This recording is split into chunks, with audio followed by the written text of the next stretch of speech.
একটি রাজনৈতিক দলের প্রধান একটি আন্তর্জাতিক সংবাদ মাধ্যমে আওয়ামী লীগের শেখ হাসিনার সন্তানদের রাজনীতিতে ফিরে আনার কথা বলছেন।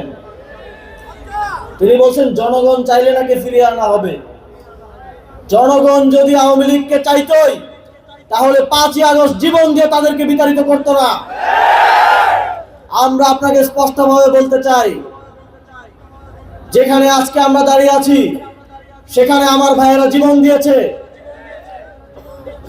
একজন শহীদের পিতা এখানে আছেন, তার সন্তান জীবন দিয়েছে।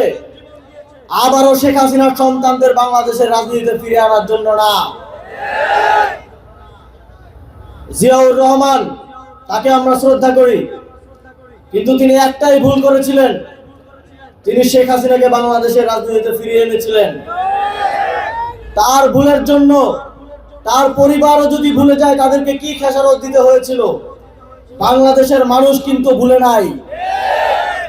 আমরা কোনোভাবেই আপনাদেরকে সেই সুযোগ করে দিব না যার মাধ্যমে বাংলাদেশের জনগণ আবারও দীর্ঘ অত্যাচার, অন্যায়, জুলুমের শিকার হবে। যদি এই ধরনের কোনো চেষ্টা করা হয়, 11 দলীয় জোট এবং বাংলাদেশের জনগণ আবারও রক্ত দিয়ে হলেও আওয়ামী লীগকে বাংলাদেশের রাজনীতিতে ফিরিয়ে আসতে দেবে না। আমরা দেখছি একটি দল তাদের নেতা কর্মীদেরকে বলছে 12 তারিখ পর্যন্ত কোনো চাঁদাবাজি করা যাবে না। তার মানে কি 12 তারিখের পরে চাঁদাবাজি করা যাবে? সুতরাং বাংলাদেশের জনগণকে আমরা বলতে চাই,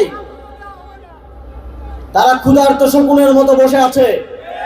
12 তারিখ যদি কোনোভাবে নির্বাচনটা দিতে আসতে পারে, 12 তারিখের পরে আপনারা আর শান্তি পাবেন না। তারা দাঁতে ধার দিয়ে বসে আছে 12 তারিখের পরে চাঁদাবাজি, সন্ত্রাসী, লুটপাটের স্বর্গরাজ্য হিসেবে গড়ে তুলবে বাংলাদেশকে।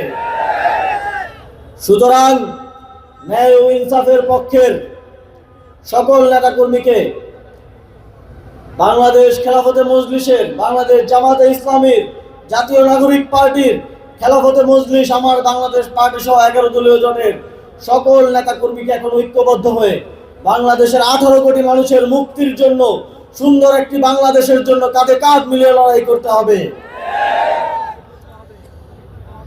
আমরা 11 দলীয় জোটের পক্ষ থেকে জানিয়েছি, আমরা নির্বাচিত হলে বিগত শাপলা চত্বর হত্যাকাণ্ড থেকে শুরু করে, মোদী বিরোধী আন্দোলনের হত্যাকাণ্ড থেকে শুরু করে, জুলাই গণঅভ্যুত্থানের হত্যাকাণ্ড এবং সর্বশেষ আমার আপনার ভাই শহীদ হাদি হত্যাকাণ্ডের বিচার আমরা নিশ্চিত করব।